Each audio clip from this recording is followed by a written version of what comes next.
اللہ اکبر۔ اعوذ باللہ من الشیطان الرجیم، بسم اللہ الرحمن الرحیم۔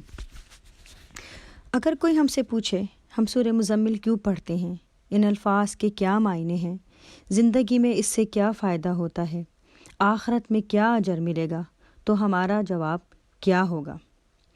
ہم میں سے بعض ساتھی سورہ مزمل کی تلاوت بہت محبت سے کرتے ہیں۔ وجوہات کچھ بھی ہوں، مگر اس کی تعلیمات اور مقصد کو سمجھنا ہر پڑھنے والے کے لیے بے انتہا ضروری ہے، کیونکہ اس صورت میں تہجد کے فوائد، ترتیل کی اہمیت، تعلق باللہ کے ذرائع، توکل کے مفہوم، تبتل اور رب کے ذکر کی اہمیت، صبر و استقامت، انفاق فی سبیل اللہ، نماز اور زکوٰۃ کے مفہوم سمیٹ دیے گئے ہیں۔ اگر زمیلونی کے الفاظ دہرائے جائیں تو ہم میں سے چند ساتھیوں کو آپ صلی اللہ علیہ وآلہ وسلم کا پہلی وحی کے نزول کے بعد حضرت خدیجہ رضی اللہ عنہا کے پاس گھر واپس آنے کا واقعہ یاد آئے گا۔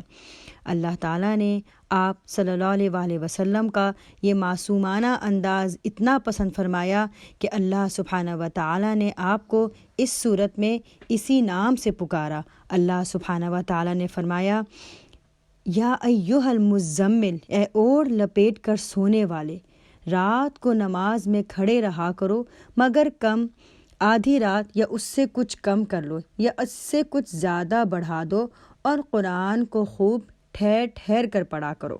رات کا جاگنا جس مقصد کے لیے ہے، آئیں اس کلام کو پڑھتے ہیں، اس پر تدبر کرتے ہیں، دل میں بساتے ہیں، اس کو اپنے عمل سے میچ کرتے ہیں اور اپنے رب تعالیٰ سے تعلق کو بڑھاتے ہیں۔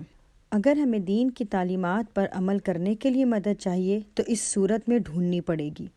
ثابت قدمی کے لیے ضروری اقدامات چاہیے تو یہ صورت ہمیں سکھائے گی۔ اس صورت میں ظاہر اور باطن کے لیے بیلنس مقصد دیا گیا ہے۔ دعوت اللہ اور دین کی بات کرتے ہوئے کچھ ابتدائی اور بنیادی آداب سکھائے گئے ہیں۔ سورہ مزمل میں مسلمانوں کی روحانی، ایمانی اور علمی تربیت کا سامان فراہم کیا گیا ہے تاکہ وہ اقامت دین کے مرحلوں میں ہر طرح کی مخالفت کا سامنا صبر اور ثبات کے ساتھ کریں اور اس کی وجہ سے اعلیٰ معیار پر فائز ہو سکیں۔ مکی زندگی کے ابتدائی 12 سالوں میں صرف نماز تہجد کی پابندی کی ہدایت تھی۔ صحابہ کرام رضی اللہ عنہم اہل زبان تھے۔ رسول اکرم صلی اللہ علیہ وآلہ وسلم اور ان کے ابتدائی مخلص ساتھی رات کی آخری گھڑیوں میں ساری دنیا سے کٹ کر تبتل کے ساتھ 4-5 گھنٹوں تک قیام کرتے تھے اور ترتیل کے ساتھ اللہ کے نبی صلی اللہ علیہ وسلم سے قرآن سنتے تھے۔ معراج کے موقع پہ 5 وقت نمازوں کی فرضیت کے بعد تہجد کے اس ابتدائی حکم میں تخفیف کر دی گئی، جس کا ذکر اس سورت کی آخری آیت میں موجود ہے۔ باہما اور بے ہما، سب میں رہ کر بھی اکیلے رہنا، اپنی ذاتی تربیت اور اندر کی مضبوطی، جیسے حشر میں ہم سب اکیلے ہوں گے، ہر شخص اپنا اعمال نامہ لے کر خود رب تعالیٰ کے آگے کھڑا ہوگا۔ انفرادیت بھی، لیکن ساتھ میں دعویٰ کا کام کرنے والوں کے لیے، اللہ کی طرف بلانے والوں کے لیے ایک سبق ہے کہ جو لوگوں کے ساتھ مل کر کام کریں ان کی اصل توجہ اپنی ذات اور اعمال پر اور پھر اپنے کام پر ہونی چاہیے۔ اللہ سبحانہ و تعالیٰ نے فرمایا، رات کو نماز میں کھڑے رہا کرو مگر کم۔ ہمارے معاشرے کی رات کی پارٹیز کا مدعا اور مقصد کیا ہوتا ہے وہ ذہن میں رکھیں اور اس صورت کے معنی کو سمجھیں، اور یہ سمجھیں کہ اسلام میں رات کے جاگنے کے کلچر اور اس کا طریقہ اور مقاصد اللہ سبحانہ و تعالیٰ نے کیا سمجھایا ہے۔ اللہ سبحانہ و تعالیٰ فرماتے ہیں، وَرَتِّلِ الْقُرْآنَ تَرْتِیلًا، قرآن کو خوب ٹھہر ٹھہر کر پڑھا کرو۔ رتل کسی چیز کی خوبی، آرائش اور بھلائی کو کہتے ہیں، اور رتل کے معنی سہولت اور حسن تناسب کے ساتھ کسی کلمے کو ادا کرنا ہے۔ اس کے معنی خوش آوازی سے پڑھنا اور حسن ادائیگی میں حروف کا لحاظ رکھنا اور ہر لفظ کو ٹھہر ٹھہر کر اور الگ الگ کر کے پڑھنا، اور اس طرح پڑھنے کا فائدہ یہ ہوتا ہے کہ ہر لفظ کی ادائیگی کے ساتھ ساتھ انسان ان کے معنی پر غور کر سکتا ہے اور یہ معنی ساتھ کے ساتھ دل میں اترتے چلے جاتے ہیں۔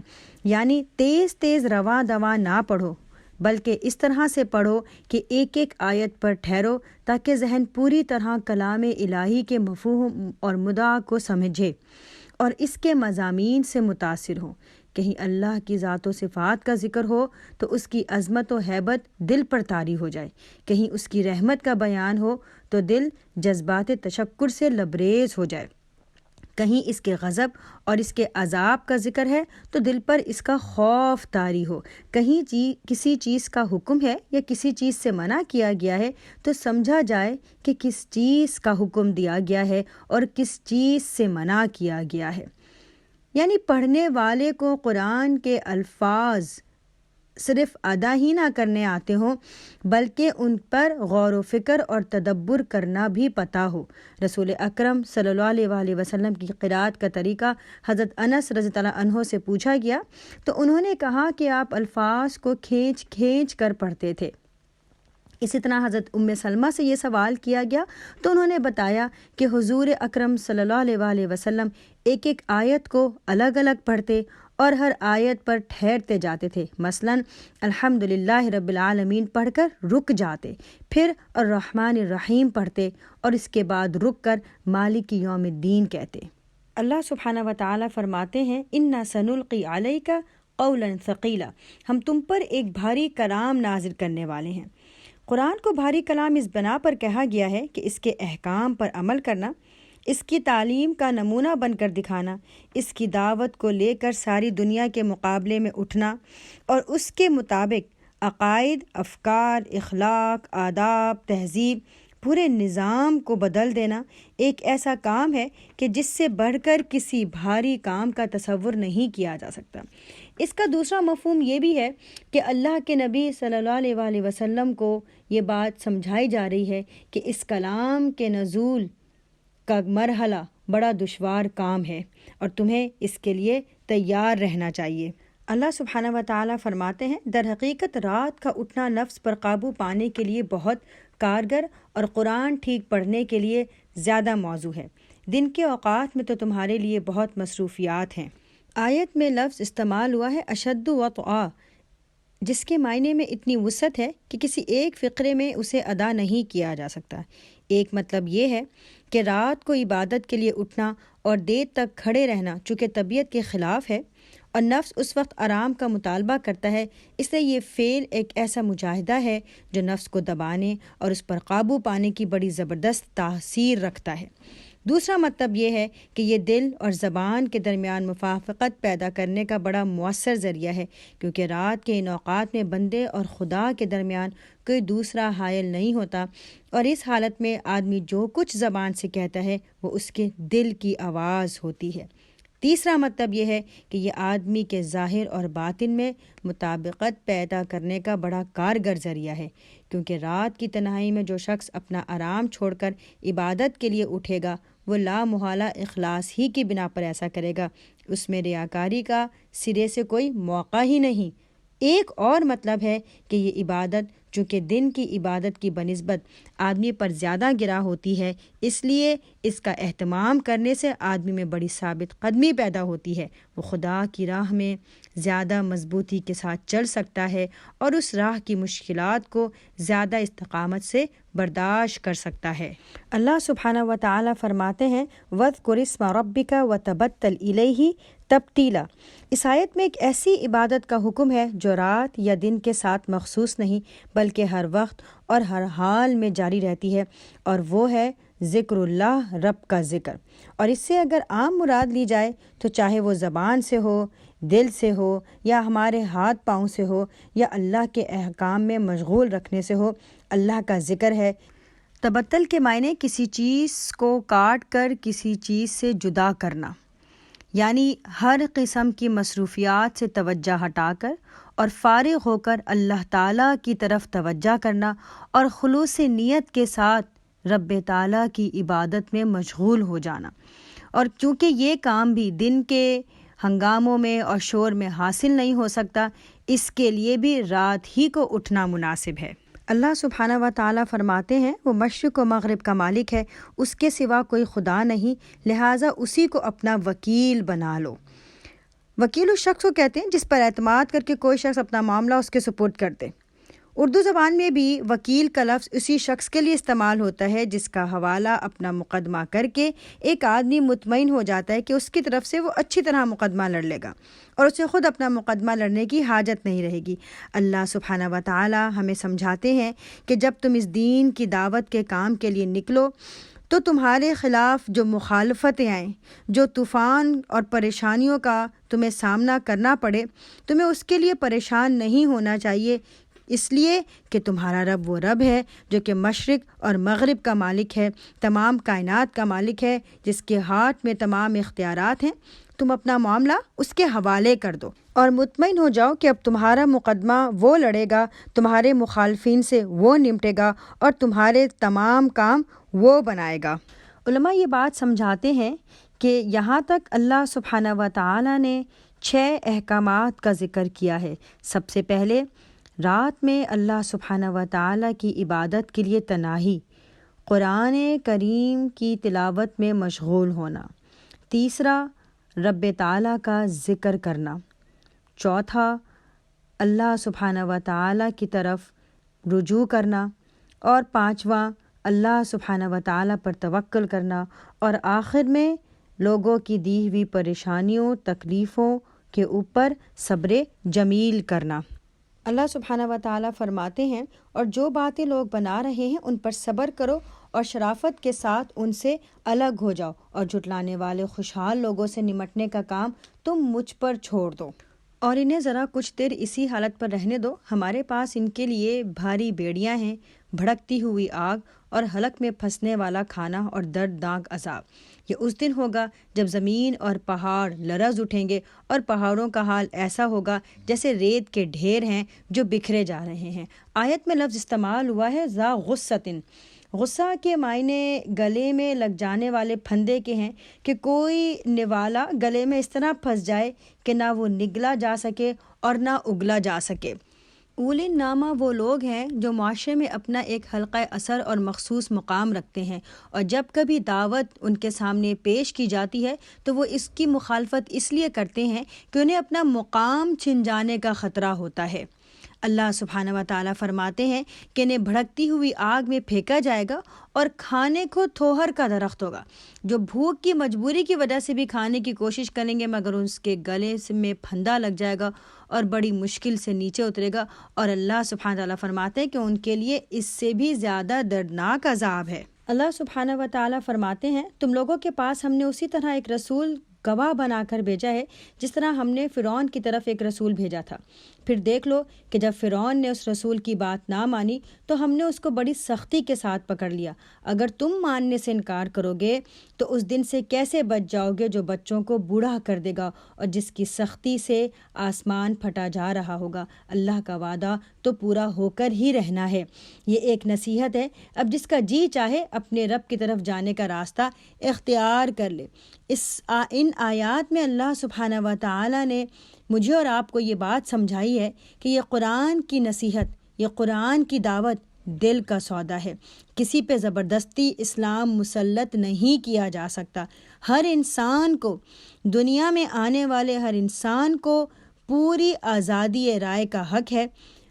جس کا جی چاہے اپنے رب کی طرف پلٹ جائے۔ فمن شاء اتخذ الی ربہ سبیلا، لیکن جو جھٹلانے والے ہیں ان کو بھی ساتھ میں ڈرایا گیا ہے کہ جب فرعون جیسے اتنے بڑے بادشاہ کو نہیں چھوڑا گیا تو کسی اور اختلاف کرنے والے اور دین کی دشمنی کرنے والے کو کیسے چھوڑا جا سکتا ہے۔ آیت نمبر 20 میں اللہ سبحانہ و تعالیٰ فرماتے ہیں، اے نبی، تمہارا رب جانتا ہے کہ تم کبھی 2/3 رات کے قریب اور کبھی آدھی رات اور کبھی 1/3 رات عبادت میں کھڑے رہتے ہو، اور تمہارے ساتھیوں میں سے بھی ایک گروہ یہ عمل کرتا ہے۔